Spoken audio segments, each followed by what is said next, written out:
Ciao ragazzi, bentornati sul nostro canale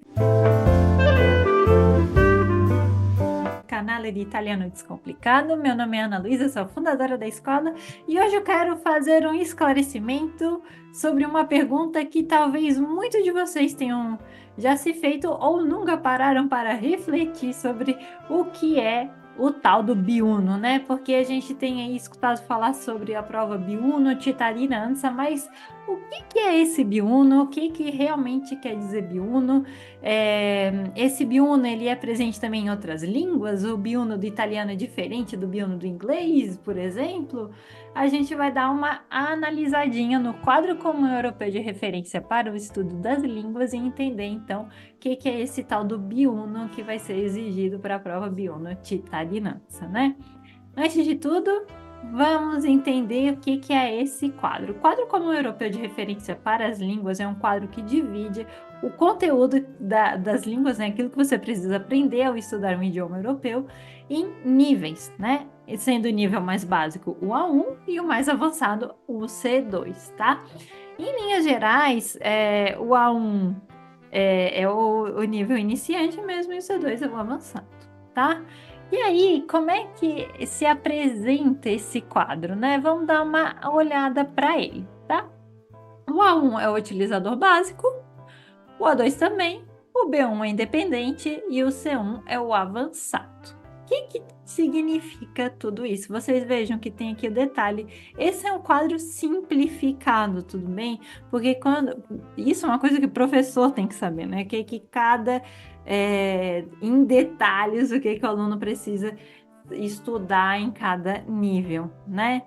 Mas a gente pode pegar esse quadro aqui simplificado para dar uma olhada no que o tal do B1 exige que uma pessoa faça na questão da compreensão oral, da leitura, da interação oral, da produção oral e da escrita, né? Então, vejam bem, um biuno, né? O biuno. Na compreensão oral, sou capaz de compreender os pontos essenciais de uma sequência falada que incida sobre os assuntos correntes do trabalho, da escola, dos tempos livres, blá blá blá. Sou capaz de compreender os pontos principais de muitos programas de rádio e televisão sobre temas atuais ou assuntos de interesse pessoal ou profissional, quando o débito da fala é relativamente lento e claro. Bom, por isso que a gente vê no Biuno, na prova do Biuno, os áudios que a gente tem na compreensão, né? Oral, que é a compreensão aditiva, a gente vai ter também transmissão de rádio, programa de TV, entrevista, conversa, diálogo, entrevista de emprego, né? Já na leitura, o que o Biuno precisa saber? Sou capaz de compreender textos em que predomine uma linguagem corrente do dia a dia ou relacionada com o trabalho. Sou capaz de compreender descrições de acontecimentos, sentimentos e desejos em cartas pessoais. Eu tenho que entender, tem que ter uma compreensão um pouco mais abrangente, né? Porque se a gente vê aqui avisos, cartazes ou folhetos no A1, são mensagens que vão ser muito diretas, muito mais curtas, né? Muito mais direcionadas. Na interação oral, eu preciso lidar com a maior parte das situações que podem surgir durante uma viagem, um local onde a língua é falada, entrar em uma preparação prévia, sem preparação prévia, né, numa conversa sobre o assunto, sobre o dia a dia, família, passatempo, trabalho, viagem, assuntos de atualidade, né? Então, por isso que em algumas partes da prova do Biuno Cittadinanza, você precisa falar sobre coisas do seu dia a dia, incluindo como a gente já falou por aqui, escrever um e-mail para o gestor escolástico da escola do seu filho lá na Itália, né? Isso faz parte do seu dia a dia. A gente tem que pensar dia a dia, de fato, o dia a dia, né? E aí na produção oral, articular expressões de forma simples, descrever experiências, acontecimentos, sonhos, desejos e ambições. Para falar de sonhos, desejos e ambições, a gente precisa saber muitos outros tempos verbais, né? Tem que saber o condizionale, conjuntivo, futuro, né? Explicar ou justificar opiniões e planos. Tem que usar aquelas, né? Penso que, credo que, ritengo que daí também vai requerer o uso do conjuntivo, né? É capaz de contar uma história, de relatar o enredo de um livro, de um filme, descrever as minhas reações, né? Então vou usar o passato. Vejam que quando o quadro como europeu diz o que você tem que fazer, ele está descrevendo de forma geral o que você tem que ser capaz de fazer. O como o aluno vai conseguir expressar isso que é inerente ao biuno, vai ser o papel do professor de mostrar todos esses tempos verbais e todas as questões de língua que vão, né, permitir que vão ser que vão ser a base para que o aluno se expresse em todos esses campos que são inerentes ao biuno, né? Porque olha só a diferença no A1, que é o início.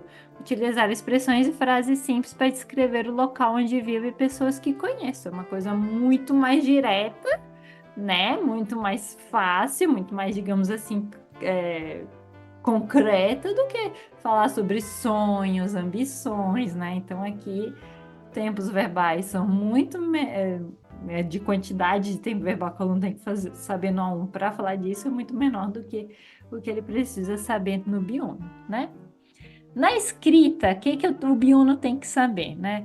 Capaz de escrever um texto articulado de forma simples sobre assuntos conhecidos ou de interesse pessoal, capaz de escrever cartas pessoais, de escrever experiências e impressões, né? Então tem um pouco aí de tudo. Vejam que é demonstrar essa capacidade de articular, né? Ser bem articulado em diversos aspectos, né? Se a gente vai usar a gente quer pegar aqui um exemplo também, né? Em outra definição, né? O biuno è un livello di soglia, né? È in grado di comprendere i punti essenziali di messaggi chiari in lingue standard e su argomenti familiari che affronta normalmente a lavoro, a scuola, nel tempo libero, eccetera. Se la cava in molte situazioni che si possono presentare viaggiando in una regione dove si parla la lingua in questione. Sa produrre testi semplici e coerenti su argomenti che gli siano familiari o siano di suo interesse. E è in grado di descrevere esperienze e avvenimenti, sogni, speranze, ambizioni, di esporre brevemente ragioni e dare spiegazioni su opinioni e progetti, no?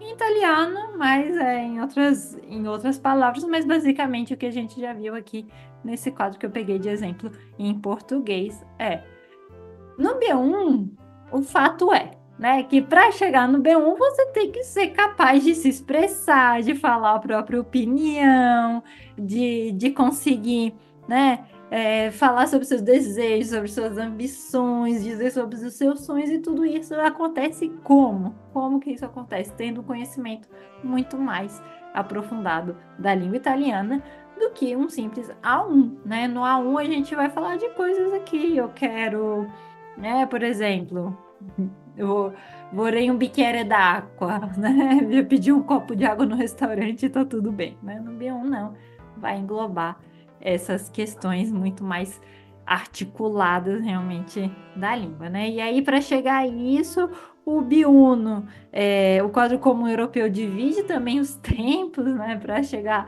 no T2, que é a tal da fluência, são mais de 340 horas de estudo, então, assim, não é uma coisa que a gente faz da noite para o dia, tá? Por isso que aqui na escola, nosso preparatório é de 1 ano, sim, porque a gente trabalha bem todas essas questões, desenvolve, é melhor desenvolver, né? Se talvez um aluno que se empenhe, como a gente tem uns alunos aqui que eu morro de orgulho, né? Que terminam o preparatório B1, passam na prova, aí voltam.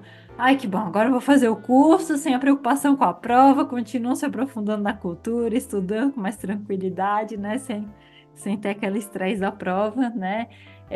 Mesmo que o aluno acabe tendo uma hiperpreparação, melhor estar super bem preparado para a prova do que chegar lá sem ter segurança de como se expressar, né? Sem saber o que falar e como falar das suas ambições, dos seus sonhos e dos seus desejos em italiano, tá?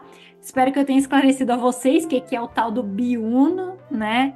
Em italiano, que tanto aí a gente tem falado sobre o biuno cittadinanza. E, claro, eu fico à disposição. Coloquem aqui os comentários, as dúvidas. Vou ter o maior prazer em ajudar vocês. E é isso, espero vocês, quem estiver se preparando para o biuno cittadinanza, claro que espero vocês no nosso preparatório. A presto!